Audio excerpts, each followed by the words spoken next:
right here we got the plain Jane 30-06 with a round nose 180 grain Hornady bullet right there. Just a good old classic. Right here we have the ever famous Nosler Partition. Now I have been wanting to catch one of those bullets all my stinking life. Have I done it? Negatory.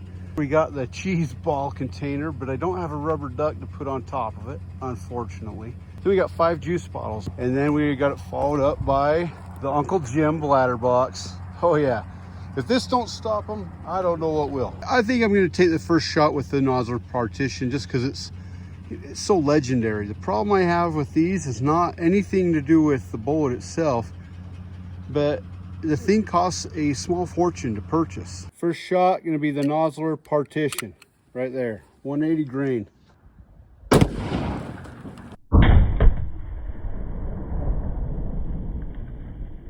Holy crap, what I was hoping wouldn't happen did. Look at that chunk of wood. It destroyed my shooting bench right here on the first shot, but very impressive. There's absolutely carnage everywhere. Okay, felt 2 pieces hit my hand. Okay, there's the front end. That's what's left of the lead. And then right there, that is the back end. In that just barely fraction of a second that this took to ignite, it pushed that powder into the base of the bullet and gives it that deformity that you can see from the stick powder. That is so dang cool. Thing came apart, and just like it's designed to do, it's only going to expand to about this level. So that's a hard-hitting bullet. I think very effective. I just personally don't think it's worth double the money. Right here is our setup for the Hornady.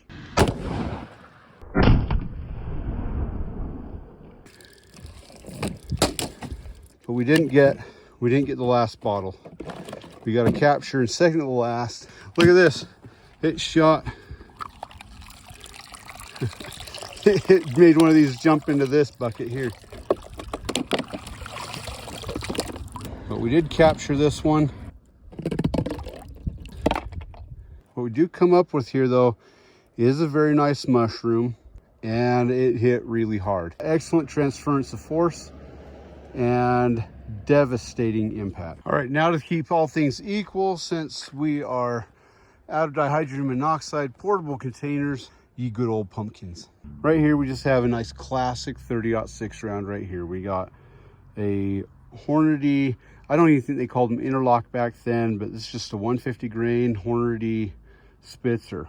I think Hornady calls them Speer points. Same thing, just a flat base bullet. This one's going about 2,800 feet per second. It's backed by H 4895 or IMR 4895.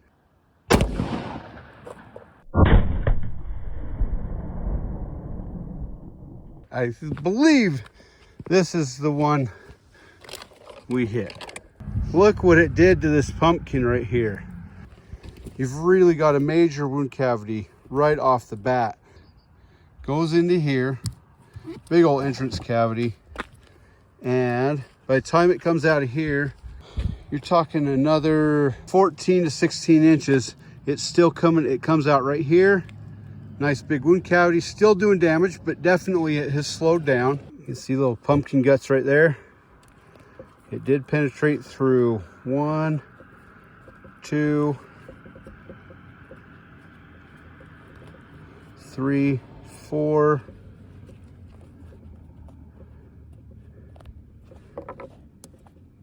It punctured 7 layers, was caught in the 5th. I thought I lost this thing. It took me a little bit.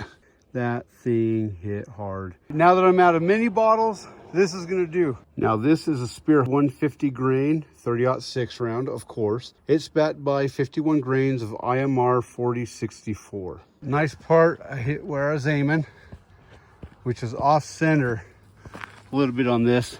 We have our entry right here. We have our exit.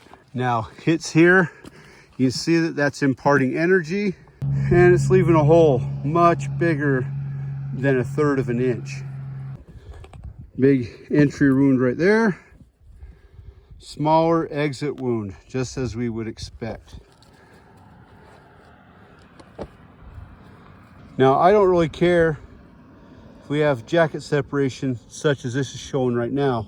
That doesn't bother me at all, to be honest, as long as it does the damage that it needs to do. The core, okay, went through 1, 2, 13, 14, 15, 16. This chunk was caught in 17 right here. Let's try one of these Winchester factory rounds out. That's a 150 grain. You can kind of see the base of the bullet right there.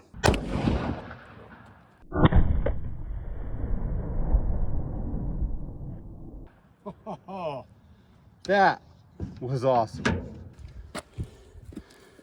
And by the time he hit here, just little holes. That might be the last one. There was, I think, 4 of these things all lined up. All right, oh, there's a chunk of bullet just fell out right there.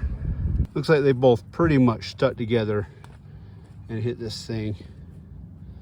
Maybe cut it up just a little bit. All right, now let's catch a Speer 180 grain. I haven't caught one of those yet. Let's see if we can catch it in this little contraption right here.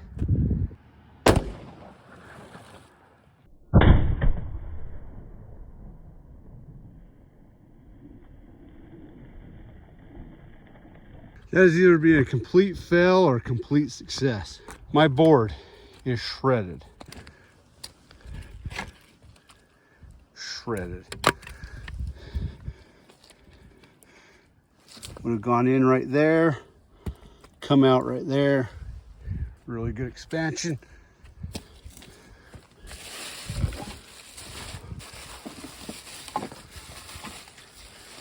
Just shredded the bag. Never seen that happen before. Oh, that might be a piece of it right there.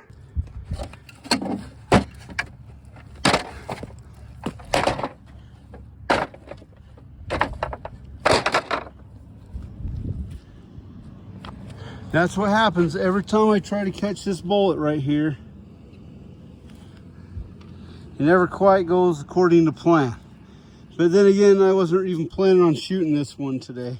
Just tore things up. Really hard to argue with the awesome power of the 30-06.